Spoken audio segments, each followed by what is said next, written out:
오늘 강의 시작을 하도록 하겠습니다. 오늘은 좀 읽는 분량에 있어서 큰 차이가 없지만 다뤄야 될 그 성경 권이 많습니다. 그래서 좀 가급적 간결하게 이렇게 지나가려고 하고 있어요. 네.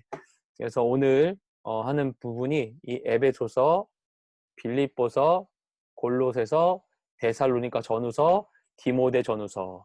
야, 역대급이에요. 네.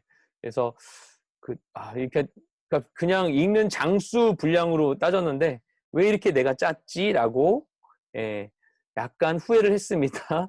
강의 준비를 하면서. 네. 일단은 뭐 빨리 진행을 해보도록 하죠. 우리 이 순서대로 이렇게 그 기록된 순서 실려 있는 순서대로 이렇게 진행을 좀 하도록 하겠습니다. 먼저 에베소서를 같이 좀 보도록 하겠습니다. 에베소서를 특징 짓는 중요한 것은 첫 번째는 뭐냐면 이게 옥중서신이라는 거죠. 옥중서신. 네, 옥중서신. 우리 바울 형님이 이렇게 쓰셨어요. 감옥에서. 이렇게 좋은 환경에서 썼는지 모르겠어요. 근데 어쨌든 간에 그래도 뭐 로마 첫 번째 로마에서 이제 투옥됐을 때는 가택연금 상태라 좀 나았을 거라고 생각을 하고 있죠.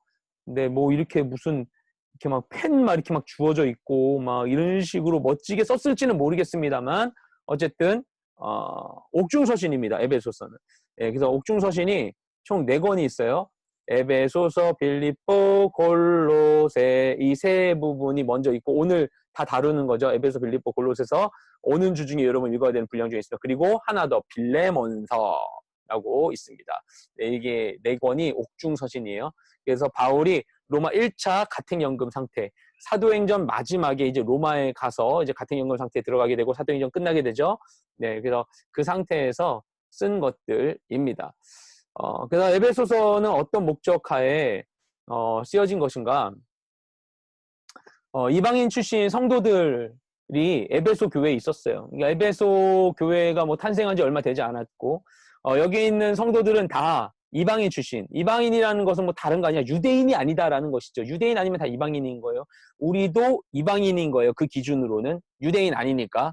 예. 그래서 그 이방인 성도들, 원래 교회는 기본적으로, 이 얘기 사실 신약에서 계속 요즘 좀 반복해서 하고 있죠. 사도행전 이후로. 그러니까, 처음에 교회 구성원들은 다 유대인일 수밖에 없었고, 왜냐면은 메시아가 유대인을 통해서 다윗의 후손 가운데 나시는 것이기 때문에, 예수님과 제자들 다 난지 8일 만에 할례받고 했었던 그 유대인들인데, 이 교회가 복음이 이방인에게 전해지면서 교회가 확장되죠. 그리고 이제 에베소에도 이제 복음이 전해지게 되는 것인데, 에베소에 있는 성도들은 다 이방인 성도들이고, 이들에게 이방인인 그 에베소 교인들이 어떻게 그 교회에 포함되게 되었는지 그 과정과 의의를 설명하는 거예요. 예, 그러니까 이방인들이 교회로 들어온 것은 예외적인 게 아니다라는 걸 여기서 얘기를 해줘요. 바울이. 이 굉장히 에베소서의 중요한 부분입니다. 로마서에 있는 부분이라도 볼 수 있죠. 그 내용이 뭐냐? 하나님의 구속사의 스토리를 얘기하는 거예요. 그러니까 하나님께서 처음부터 그 온 인류에 대한 구원 계획을 가지고 계셨고 그것을 이루기 위하여서 이제 교회 시대가 왔고 그 가운데 이방인도 들어온 것이다. 그래서 모든 것이 연결되어 있다 이런 얘기를 하는 거예요. 예. 그래서 처음에 하나님께서 만유를 통일하기 원하신다. 그리스도 안에서 땅과 하늘이 다 통일되는 것 이게 하나님의 뜻이다. 라고 얘기를 합니다. 그래서 그 에베소 1장 10절에 나오는 내용이에요. 네, 모든 것을 통일시키기 위해서 하나님 쓰시는 방법이 교회예요. 교회를 사용하시는데 이 교회는 어떻게 구성되는가? 이제 한 세 사람에서 썼는데 이 교회는 구약의 전통을 받았던 유대인뿐만 아니라 이방인도 포함하는 것이다. 그래서 과거에는 그 율법의 기준 안에서는 이방인과 유대인이 나눠져 있었지만 이제는 그리스도 안에서 이방인이나 유대인의 정체성이 아니라 한 세 사람의 정체성을 갖고 있다. 그러니까 교회라는 이 교회 안에는 이방인과 유대인이 그 민족적인 구분 없이 하나가 되어서 함께 하나님 백성이 된다라는 이야기를 하는 것. 이게 에베소서의 굉장히 특징적이고 중요한 부분입니다.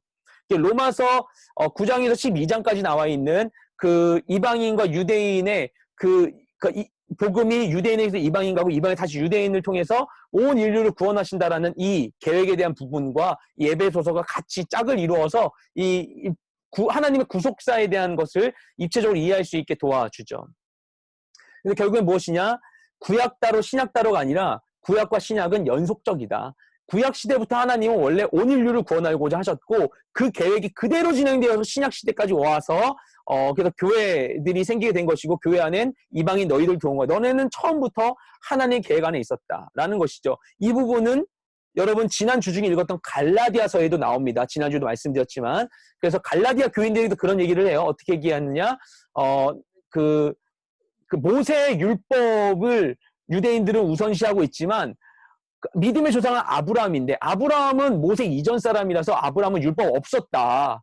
그런데 아브라함은 믿음으로 구원받았다.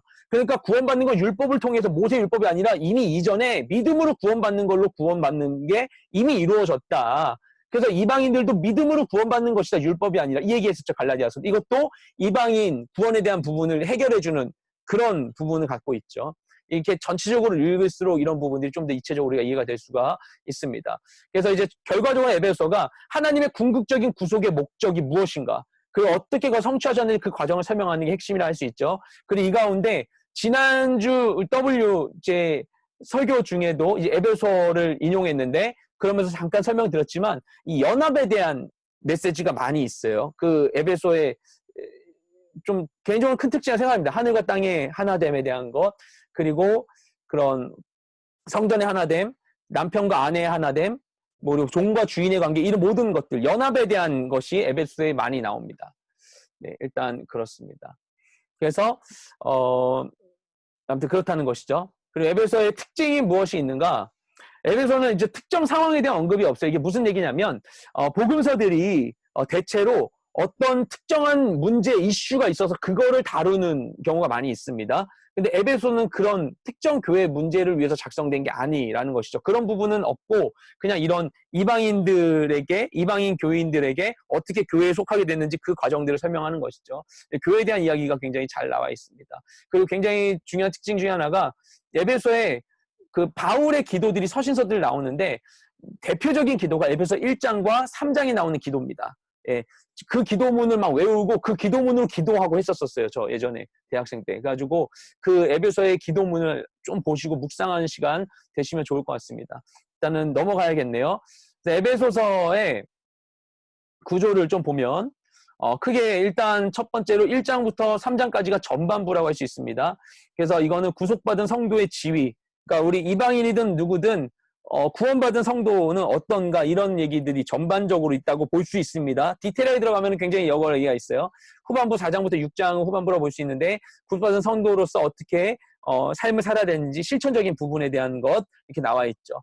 전반부는 세부적으로 보면은 1장에는 머릿말에 대한 내용과 이제 서론적인 전체적인 내용의 이제 서론적인 성격의 이런 이야기를 하고, 그리고 하나님께서 구원을 이미 예정하셨던 것에 대해서 얘기하면서 하나님 찬양하는 이런 내용들이 나오고요. 그 2장, 3장에는 하나님이 예정하셨던 그 구원을 어떻게 성취하셨는가 단계별로 이거를 설명해주는 부분입니다.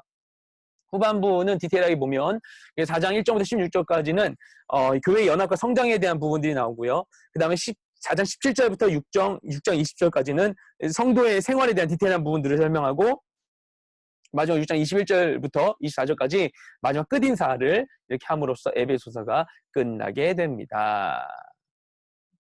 여기까지 짧죠? 그 다음에 빌립보서를 볼 거예요. 빌립보서 역시 옥중서신이에요. 옥중서신.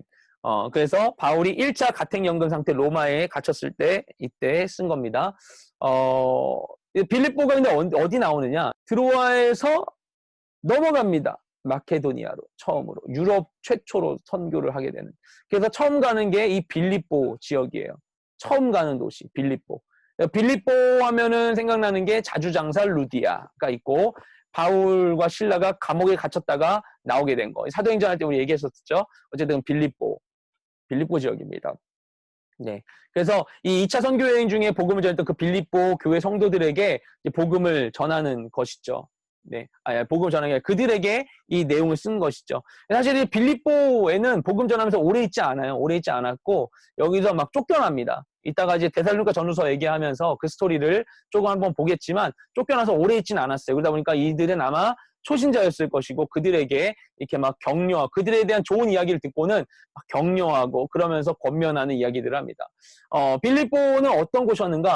빌립보 지역은 이 알렉산더 대왕이 만든 도시예요. 이거는 이제 그 지금 빌립보 지역에 있는 대표적인 유적 중에 하나의 그 원형 극장입니다. 이곳이 굉장히 큰 도시였다고 해요. 그래가지고 그 유적들이 뭐 지금 거의 막 기둥 좀 남아있고 막 이 정도로 남아있는 거지만 규모가 정말 컸을 것이라고 그냥 보기에 짐작할 수 있는 그런 수준이죠. 검색해보면 많이 나옵니다.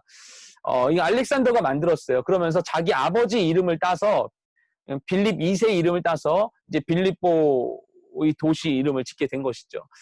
BC 167년에 로마 식민지로 넘어가게 되는데 그 다음에 로마가 BC 42년경에 로마 퇴역 군인들을 이곳으로 거주하게 합니다. 그러니까 로마가 정복 전쟁을 엄청 열심히 하죠. 그 마그누스하고 줄리어스 시저하고 둘이 같이 다른 지역으로 이렇게 퍼져가지고는 열심히 정복 전쟁 하지 않습니까? 정복을 다 하고서 로마가 대제국이 되었을 때 그렇게 되고 나서 이제 잠깐 이제 마그누스하고 시저하고 잠깐 알력 다툼했다가 전혀 피 흘리지 않고 그 루비콘 강을 이제 시저가 건너면서 로마를 완전 먹어버리게 되고 그 다음에 이제 브루투스의 칼을 맞아가지고 시저가 죽은 다음에 시저의 양자이면서 뭐라고 해야 돼? 시저의 조카의 아들인 옥타비아누스가 시저의 이름을 따서 이제 첫 번째 황제로 아우구스투스가 되죠. 삼두 정치를 이렇게 했었다가 결국에는 이제 아우구스투스가 완전히 로마를 점령해서 첫 번째 황제로 마방 했을 때 예수님이 탄생하세요. 근데 그 시점이 이미 그때부터 이제 로마는 완전한 이 엄청난 제국이 된 다음에 뭘 하냐면은 그 전쟁에 나섰던 그 군인들이 이때부터 뭐랄까요? 예비군, 지금 우리 얘기하는 예비군하고 좀 다르죠.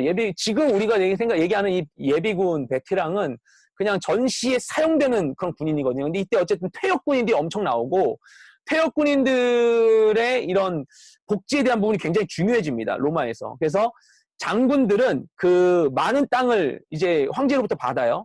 거기서 이제 라티푼디움이라고 하는 대농장을 만들고 그리고 이제 그냥 병사들은 갔는데 소장농으로 돌아가는데 소장농을 했는데 이제 그 대기업이랑 상대가 안 돼가지고 그냥 쫄딱 망해버리고 망한 사람들이 도시로 몰리면서 그 사람들이 막 이제 막 그런 막 원형 경기장 이런 거 보면서 막 그 자기가 섬겼던 장군에게 돈 받아가지고 그냥 그걸로 이런 얘기들이 막 그런 일들이 있으면서 로마가 점점 이렇게 쇠락해하고 이렇게 되는 것이죠. 짧게 보면. 네. 그래서 뭐지? 영화. 글래디에이터도 약간 그런 걸 좀 보여주죠. 어쩌다 이런 얘기 나왔죠. 근데 이런 그 퇴역 군인들이 빌립보에서 살도록 이곳을 이렇게 그 계획 도시로 이렇게 했던 것입니다. 로마가. 그래서 여기 있는 사람들은 다 로마 시민이었어요. 여기는 로마시의 축소판으로 여겼고 사람들이 그런 자긍심을 가지고 있었습니다. 이 위치상 이게 유럽과 아시아를 잇는 교통의 요충지였어요. 이따가 데살로니가를 얘기할 텐데 그 로마의 긴 간선도로가 있는데 빌립보도 그 중간에 있는 이 데살로니가와 함께 마케도니아의 굉장히 중요한 도시입니다. 마케도니아의 제일 큰 게 데살로니가, 두 번째 큰 게 빌립보 이렇게 되는 거예요.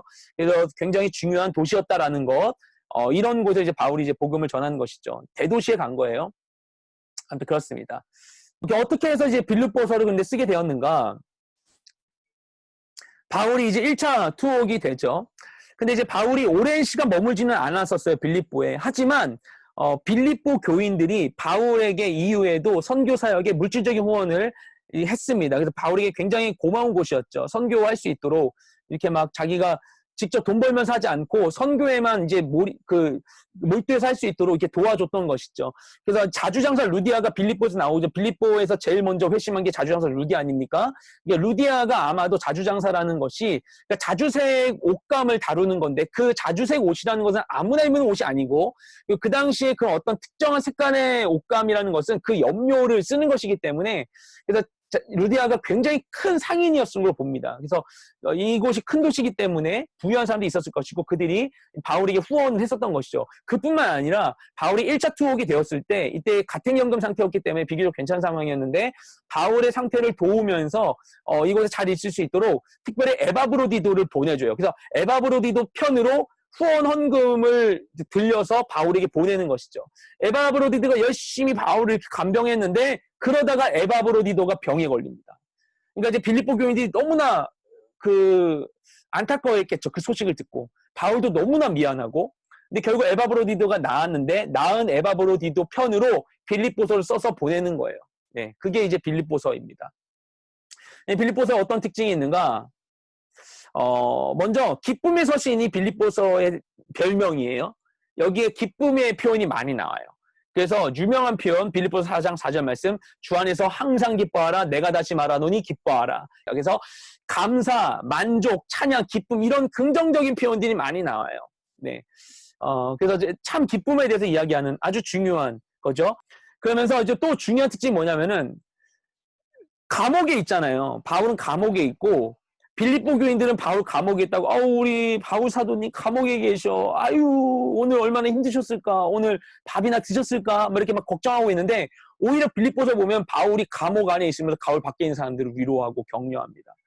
놀라운, 아주 멋진 분이에요, 이분. 네, 멋있어요.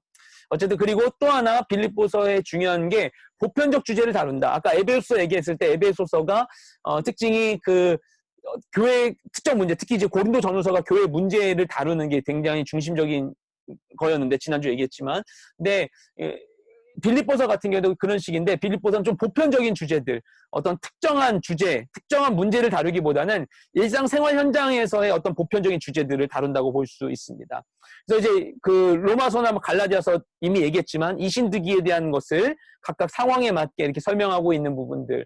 그리고 에베소서는 교회 문제를 다룬 건 아니지만 교회의 어떤 일치나 연합에 대한 거, 어떻게 우리가 한 교회가 되었는지 이런 부분들이 나오고, 고린도전후는 그 교회에서의 문제들에 대해서 그들의 질문 또는 바울이 생각한 문제점에 대해서 얘기하는 것이었다면, 이 빌립보서는 그보다는 좀 더 일반적인 이야기들을 하고 있는 것이죠. 하여튼 그렇다. 내용 어떻게 구조가 되어 있는가? 이렇게 나눠진다고 볼 수 있어요. 네. 그래서 제일 먼저 1장 1절부터 11절은 이제 첫 부분, 시작하는 부분. 다 수신자, 난 바울이, 발신자 바울이고, 수신자 누구고, 뭐 이런 거. 축복기도 짧게 해주고, 감사의 표현들 하는 이런 거고, 1장 12절부터 26절까지 근황 얘기합니다. 근황. 왜냐면, 나 궁금한 사람들한테 하는 거니까, 근황, 나 지금 잘 있어. 걱정하지 마. 뭐 이런 얘기하고, 막 그런 거죠. 어쨌든 그리고 1장 27절부터 2장 30절까지는 이제 복음에 합당한 삶을 살도록 권면하는 이게 중요한 내용들이고, 3장 1절부터 4장 1절까지 이단들을 경계한 내용이 있습니다. 그래서 이제 지금과 같은 식으로 막 이단, 신땡지, 이런 식으로 막 이름 딱 지어가지고 그렇게 활동한 건 아니지만, 교회 안에 있으면서 좀 뭔가 이상한 얘기들을 하는 사람들이 있는 거죠. 근데 이제 이거를 뭐라고 특징 짓진 않았지만 바울의 표현을 보면 이들이 아마 유대 율법주의가 있었던 것 같고, 또 반대로 율법주의의 정반대 극단으로 되게 좀 부도덕한 이런 것들을 막 자행하는 사람들도 있었던 것 같아요. 이런 두 가지 측면에 빠지지 않도록 이런 얘기하는 것들이 있습니다. 그리고 마지막으로 이제 베풀어줬던 사랑과 후원해준 것들에 감사하고 인사하고 기도하면서 이제 끝나게 되는 것이죠. 그리고 끝. 네. 그 다음에 골로새서 갑니다. 골로새서 역시 옥중서신이에요. 근데 골로새가 어디에 나오는가? 골로새서는 아까 우리 빌립보는 2차 선교여행 중에 갔던 곳으로 얘기했는데, 골로새는 3차 선교여행 중에 직접 간 건 아니고 어떻게 되었는가? 선교여행 중에 이 에베소 지역에서 이제 복음 전하잖아요. 바울이. 그러니까 이제 바울이 어떻게 하냐면 2차 선교여행 때 이제 갔다가 육로로 돌아오는, 육로 여기 에베소 일단 들렀다가 오는데, 근데 무엇이야? 에베소 사람들한테 얘기하죠. 너네 내가 다음에 또 올게. 이번엔 사역하기 좀 어렵지만 뭐 이렇게 얘기하는데, 그 다음에 3차 선교여행을 하는데 바로 에베소로 갑니다. 그리고 에베소에서 장장 3년간이나 사역을 하죠. 굉장히 긴 시간 동안 사역을 하고 정 많이 들었다. 이거 사도행전에서 설명드렸었어요. 근데 이 에베소에서 바울에게서 복음을 들은 에바브라라는 사람이 그냥 들은 것을 만족하지 않고 이 사람이 골로새 지역으로 갑니다. 네. 그래서 골로새 지역 가는데 골로새는 이 빨간 점 있는 이쪽 지역이죠. 이 골로새에 써 있죠. 보이시죠? 예. 그래서 이 에베소에서 동쪽 160km 떨어져 있는 그런 곳인데 이곳이 원래 바울이 있었던 그 상황에서 어땠었냐? 그 이전만 하더라도 이곳이 굉장히 번창한 그런 무역 도시였었는데, 근데 이 바울 시대에는 이미 작은 도시로 쇠퇴해 있는 상황이었습니다. 네, 아무튼 그랬어요. 이거 전에 우리 골로새서 강의할 때 더 디테일하게 좀 설명해 드리긴 했었는데 어쨌든 간에 좀 쇠퇴한 상황이었었어요. 여기에 또 다른 특징이 뭐가 있냐면은 이곳이 다양한 원래 무역 도시였었기 때문에 다양한 인종 사람들과 그들의 다양한 문화와 다양한 종교가 혼재되어 있는 그런 곳이었습니다. 좀 약간 복잡한 곳이겠죠. 그런데 이런 곳에 어떤 문제가 생긴 거예요. 뭐냐면은 그러니까 에바브라가 가서 복음 전해서 이 교회가 막 개척교회가 이제 막 커가고 있는 중에 여기에 벌써 이단 사상이 침투한 것입니다. 네. 얼마 되지도 않았는데. 그래서 에바브라가 이거 안 돼, 어려워 해가지고 자기가 배운 자기 선생님인 이제 바울이 로마에 가택연금 상태에 있다니까 로마까지 찾아와요. 야, 대단한 열심이지 않습니까? 그래서 바울에게 상담을 합니다. 바울이 이야기 듣고는 골로새 교인들한테 이제 편지를 써주는 게 골로새서입니다. 근데 이제 이 이단은 무엇일까라는 생각이 들죠. 서신서를 계속하면 이단 얘기들을 자꾸 하게 돼요. 근데 이제 이때는 그러니까 나중에 초대교회에서의 그런 발전된 형태의 이단은 아닙니다. 그러니까 나중에 그런 교회를 너무나 힘들게 했었던 그런 이단, 영지주의라고 자주 설명을 했어가지고 일단 넘어갈게요. 뭐 LTC나 설교 중에도 영지주의 얘기 많이 했어가지고 그러니까 이제 그 영지주의 이단이 2세기 때 교회를 너무나 많이 힘들게 했었는데 이때 그 영지주의 형태가 확실하지 않지만 좀 그 영지주의에 나중에 영향을 미치는 그런 씨앗이 되는 초기 영지주의라 할 수 있는 그런 형태의 그런 영지주의 이단이 있었던 것으로 보입니다. 네.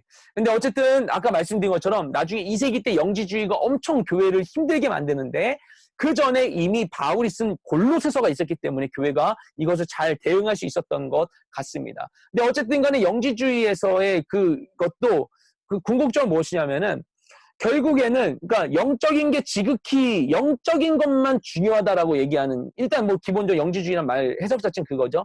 그래서 아무튼 그런데 근데 그 근본적인 것을 따져보면 어떤 거냐면 예수 그리스도의 십자가 복음 그리고 예수님을 믿음으로 구원받는 것 외에 다른 무언가가 또 필요한 것처럼 얘기하는 거예요. 유대 율법주의자가 그것만은 안 되고 할례 받아야 된다 얘기한 것처럼. 그렇죠?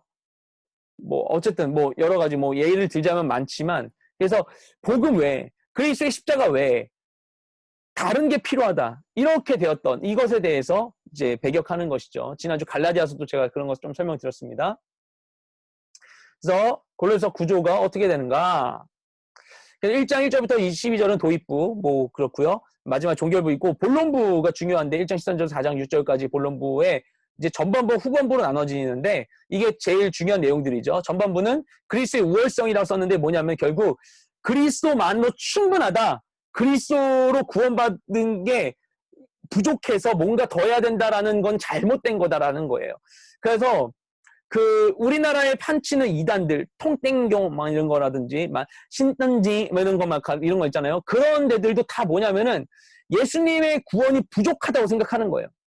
그러니까 여기에서도 그냥 얘기해도 상관없는 건가? 어쨌든 간에 예수님의 구원이 완성되지 않았기 때문에 이것을 완성해줄 띠링 이분이 계십니다. 뭐 이런 식이 되는 거죠. 뭐 그렇게 해서 구원이 이렇게 부족하다고 생각하는 건데 그게 아니라 예수님의 우월성, 예수님으로 충분하다. 주님 한 분만으로 나는 만족해. 뭐 이렇게 얘기하는 거죠.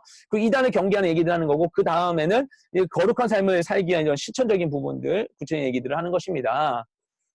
말을 좀 천천히 하다 보니까 조금 시간이 좀 가고 있지만 그래도 빨리 마칠 겁니다. 그 다음에 데살로니가 전후서를 보도록 하겠습니다. 데살로니가 전후서. 그래서 이게 지금 보시는 거 2차 선교여행 부분입니다. 네. 2차 선교여행인데 2차 선교여행 중에 바울이 고린도에 체류했을 때 이것을 작성을 했어요. 네. 이 고린도 지역. 아가야에 있는 고린도에 있을 때 마케도니아에 있는 데살로니가를 향하여서 편지를 쓴 것입니다. 언제? 2차 선교 여행 중에 그런 것이죠. 그럼 이 데살로니가는 어떤 곳인가? 2차 선교 여행 중에 마케도니아에 아까 얘기했죠? 여기서 넘어가서 제일 먼저 마케도니아 간 게 빌립보. 여기서 자주장사 루디아 복음 전하면서 시작을 하죠. 스타트 끊은 다음에 두 번째로 가는 곳이 바로 이 데살로니가였어요. 네. 이 데살로니가는 굉장히 중요한 곳입니다. 왜 중요하냐? 이 아까 말씀드렸던 부분인데 그 비아 이그나티아라고 하는 그 로마의 아주 중요한 그 도로입니다. 이게. 네. 이거 그 저작권 문제 있을까봐 다른 지도 했는데 이거를 이렇게 조악하지만 이렇게 했어요. 저작권 문제 있을 것 같아서. 그래서 이게 이탈리아 반도잖아요. 이게 이탈리아 반도거든요. 밑에 시칠리 섬 이게 연결됐네요. 제가 발로 편집을 해가지고 어쨌든 간에 이 이탈리아에서 쭉 도로가 와서 여기서는 바닷길로 가서 여기서부터 쭉 빨간 길 따라 쭉 가가지고 따단 비잔티움까지 이동하는 것이었어요. 이게 로마에서 지금 굉장히 중요한 도로입니다. 그래서 군사적으로 그리고 상업적으로 사용됐던 이런 도로가 있기 때문에 바울도 이 도로 따라 이동했겠죠. 선교하기에 또 좋았었던 뭐 이런 것입니다. 이 도로가 진행되는 중에 아주 중요한 지점에 데살로니가가 있는 거예요. 네, 데살로니가. 그리고 빌립보도 있는 것입니다. 그래서 이 두 지역이 굉장히 중요한 교통의 요충지다라는 것입니다. 아까 빌립보 얘기했고 지금은 데살로니가 얘기를 하죠. 그래서 이런 도로를 다 깐 거예요. 로마가. 엄청나지 않습니까? 포장도로를. 뭐 돌 심어가지고 한 거라 지금이랑은 뭐 비교할 수 없는 수준이지만 대단한 거 아닙니까? 이게 되게 몇 미터 깊이로 이렇게 깊이에서 뭘 쌓고 이렇게 만든 도로예요. 그래서 마차가 갈 수 있도록 한 거죠. 굉장히 아무튼 그렇게 하는 것입니다. 네. 어쨌든 이런 곳. 그래서 이 데살로니가가 어떤 곳인가? 동서양을 잇는 교통과 상업의 중심지면서 당시 인구 20만 명이 거주하는 대도시였고 마케도니아 지역 그 발카만도 위쪽에 있는 밑에 쪽은 아가야고 위쪽인 이 마케도니아 지역의 행정수도였어요. 행정수도. 그러니까 그 지역의 수도인 거예요. 수도. 예, 그러니까 굉장히 중요한 도시고 실제 중요한 거점이면서 제일 큰 도시였어요. 마케도니아에서. 지금 제가 좀 끊기나요? 아닌가요? 어쨌든 계속하겠습니다. 네, 그래서 우리 사도행전에서 봤었던 이 경로를 잠깐 볼게요. 그래서 사도행전에서 이제 처음에 빌립보로 여기서 넘어가잖아요. 마케도니아로 넘어가는데 빌립보에서 데살로니가로 이동합니다. 데살로니가로 이동해요. 보이시나요? 데살로니가 이동해서 데살로니가에서 복음 전하는 거예요. 복음 전했는데 무슨 일이 생기는가? 그래서 데살로니가에서 많은 다수의 이방인들이 회심했다라고 사도행전에 나와요. 근데 여기서 유대인들이 엄청 박해를 하는 거예요. 야, 너 뭐야? 막 박해를 하는 거예요. 그래서 피신을 합니다. 옆에 있는 베레아로 피신해요. 인근 베레아 가면 좀 낫겠거니 했는데 베레아까지 쫓아오네 이 사람들이. 굉장히 열심히죠. 그래서 아싸리 밑에 아가야 지역으로 넘어갑니다. 아덴으로 피신합니다. 아테네로 피신합니다. 근데 아테네에 피신을 온 다음에 자신이 떠나왔던 그 데살로니가 하다가 중간에 왔을 거 아니에요. 우리 지금 이렇게 바이블카드 온라인 하고 있는데 6주 차는데 갑자기 끝나가지고 7주 8주 못한 채 바울이 온 것처럼 되는 거죠. 그래가지고는 여기서 디모데를 파송합니다. 디모데 네가 한번 가봐. 디모데 파송한 다음에 디모데가 떠나 있는 중에 여기서 넘어가서 고린도 지역에서 이제 사역을 해요. 디모데 기다리면서. 근데 디모데가 왔네요. 디모데 와서 보고했는데 데살로니가 사람들 아주 잘 있습니다 하고 막 좋은 얘기를 해주는 거예요. 예, 그것 듣고서 데살로니가 전서를 기록합니다. 예, 그리고 데살로니가 전서 쓴 지 얼마 되지 않아서 2, 3개월 있다가 데살로니가 후서를 바로 써요. 또 예, 이렇게 기록을 해서 이렇게 된 것입니다. 그 데살로니가 전서하고 후서가 어떤 내용으로 되어 있는가 좀 같이 봤으면 좋겠어요. 데살로니가 전서의 특징은 무엇인가 하면은 여기 재림에 대한 언급이 굉장히 많이 있습니다. 재림에 대한 것. 그 부활에 대한 언급이 있어요. 왜냐하면은 부활에 대한 잘못된 가르침들, 사상이 있었기 때문이죠. 그래서 부활에 대해 그리고 재림에 대해 얘기하는 게 데살로니가 전서 굉장히 중요한 부분이고 데살로니가 후서 역시 마찬가지예요. 데살로니가 후서는 근데 여기에 없는 부분이 있는데 환난 가운데 있는 이 당시 성도들에게 너네 잘 꿋꿋이 믿음 지키라고 격려해주는 그런 위로의 메시지가 있고요. 또 하나가 재림에 대해서 잘못된 생각들이 있었어요. 뭐냐면은 예수님의 재림에 대한 거예요. 이거는 예수님이 이미 재림했다라고 하는 가르침에 대해서 아니야라고 얘기해 주는 게 이제 데살로니가 후서에 있습니다. 그런 내용 어떻게 구조가 되는가? 데살로니가 전서 먼저 보면은 먼저 도입부, 종교부 있고 본론부를 볼게요. 본론부는 이제 전반부는 바울의 너네로 인해 내가 너무나 기뻐 뭐 이런 얘기들 하는 거고, 그다음 너네 이렇게 했으면 좋겠어 이렇게 얘기하는 겁니다. 데살로니가 후서 1, 2, 3장 딱딱딱 구분이 돼요. 첫 번째 환난 처한 성도들에 대한 격려를 하는 거. 그 다음에 2장에 대한 재림이 있을 거지. 예수님의 재림이 있는 이럴 때 있을 것이다. 그 심판에 대한 것들 우리가 이제 그 뭐랄까요? 그 정말 신앙을 가지고 살아가도록 하는, 예, 마지막 때를 살아가는 그런 신앙을 가지고 살아가도록 하는 그런 그런 내용들이죠. 이게 재림을 날마다 기다리며 살아가는 그런 삶에 대한 것들입니다. 3장도 그래서 재림 신앙에 대한 합당한 성도의 삶은 무엇인가 이렇게 하는 것입니다. 일단 그렇습니다. 네, 그렇게 하고 디모데전서 넘어갈게요. 디모데전서. 바쁘다 바빠. 디모데전서의 큰 특징은 목회서신이라는 거예요. 들어보셨을 거예요. 그래서 세 권이 목회서신입니다. 세 권. 네. 디모데전서, 디모데후서, 디도서 이렇게입니다. 그래서 바울이 자신이 그 선교 여행 중에 그 자신의 너무나 귀한 동역자인 디모데와 디도를 각각 중요한 곳에 떨궈 놓고 가요. 네. 먼저 크레타 섬에 디도를 떨구고, 그리고 에베소 지역에 디모데를 떨궈요. 그런 다음에 그들 떠난 다음에 이제 서신서를 쓰는데, 중간에 그들을 향하여서 교회 지도자로서 어떻게 해야 되는지를 이야기하는 게 이제 디모데 전서, 후서, 디도서. 그래서 이것을 목회서신이라고 이야기를 합니다. 그래서 그들 개인에게 쓰는 거예요. 다른 건 다 교회들에게 아니면 그 지역에 있는 교인들에게 회람해서 보도록 하는 건데, 이거는 그 특정인에게 쓴 것이죠. 빌레몬서도 특정인에게 쓴 거지만 그거는 그런 목회서신과는 다른 내용이죠. 아무튼 그렇습니다. 그래서 그 사람에게 썼고, 목회서시니까 목사만 봐야 돼? 그러지 않고 보시면은 우리 성도들 모두가 보고서 우리가 묵상해야 될 부분들이 있습니다. 하나님 부르심 받은 모두에게 해당하는 말씀들이죠. 네. 그래서 이것은 무엇인가 하면 바울의 4차 전도 여행이에요. 그러니까 바울이 사도행전에 나온 건 3차 전도 여행까지 나오죠. 마지막 로마로 가면서 끝난 거. 그리고 대부분 지지하기로는 로마에서 풀려난 다음에 첫 번째 투옥이었던 가택연금 상태에서 풀려난 다음에 4차 선교여행까지 하고서 죽었다라고 합니다.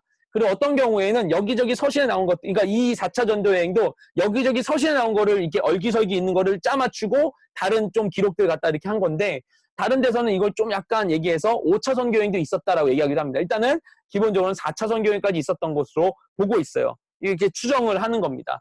그래서 이거는 우리가 사도행전에서 안 봤던 내용이에요. 사도행전 끝난 다음에 다음 얘기 속편 너무나 보고 싶다 하면서 막 이런 생각 없으셨습니까? 저 되게 옛날에 그랬는데 일단 너무 궁금하다 할 수 있는데, 다음 이야기 이렇게 좀 잠깐 하자면 그 바울이 로마에서 AD 63년에 석방된 것으로 추정합니다. 그 다음에 아마 로마에서, 그러니까 로마서를 보면 내가 그러니까 로마서를 쓸 때만 하더라도 로마 가기 전이었고 1차 투옥 전이었기 때문에 로마서 쓰면 로마 교인들에게 내가 너희를 거쳐서 스페인의 서바나라고 써있는 그 스페인으로 내가 선교 가기를 원한다. 왜 스페인이냐? 왜냐면 땅끝을 여기라고 생각했기 때문에 그 당시 고대 사람들이 어쨌든 간에 스페인 가기 원한다 했는데 정말 로마에서 그 석방된 다음에 스페인 갔을 것이다 라고 봅니다. 그래서 AD 63년, 64년경에 스페인 가지 않았겠는가. 스페인 사역을 마친 다음에 배를 타고 쭉 해서 크레타 섬을 방문했을 것으로 봅니다. 크레타 섬에 방문해서 디도를 거기다가 내려놔요. 디도, 네가 여기 좀 잘해. 그런 다음에 이동을 해요. 골로새 지역으로 간 것으로 보이고, 그 다음에 에베소를 가는데 이 에베소에서 디모데를 여기에 이제 머물게 합니다. 디모데 머물게 한 다음에 그 다음에 이제 빌립보를 방문해서 여기서 디모데 전서와 디도서를 썼다고 보여져요. 예, 여기서 디모데 전서, 디도서 쓰고 그 다음에 니고볼리를 방문한 다음에 그 다음에 두 번째로 로마에서 이제 감옥에 갇히게 됩니다. 예, 그래서 두 번째 로마 갇히게 되고 여기서 디모데 후서를 작성합니다. 네, 그렇게 하고 나서 여기서 순교합니다. 네로 때 순교를 합니다.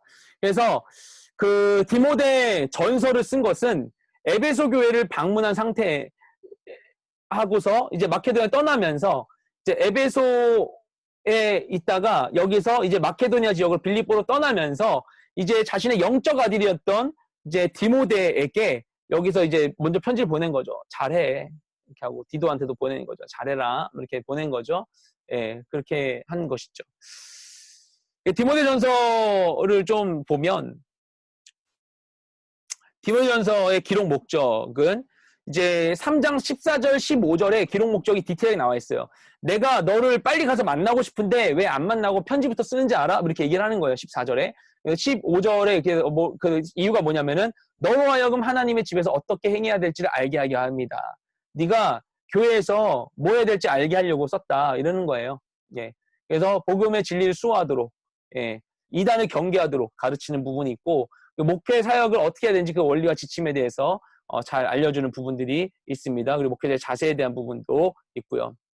어떻게 이제 구조가 이제 돼 있냐면은 1장부터 3장까지 전반부로 볼 수 있고, 이제 그가 해야 될 그 직무의 어떤 그런 본질과 내용에 대한 부분들이고, 그 다음에 후반부는 어떤 목회자 어떤 자세를 갖춰야 되는지라고 묶어서 그냥 얘기했을 뿐이지만 디테일한 부분을 보시면은 좀 이걸로 다 묶기 어렵다 생각할 수도 있습니다. 어쨌든 내용을 다 보시면은 좋습니다. 그냥 다 읽고 나서 아 맞아 목회 직무의 본질과 내용 이렇게 되진 않을 거예요 아마. 어쨌든 열어보시고서 잘 묵상하시면 좋을 것 같습니다.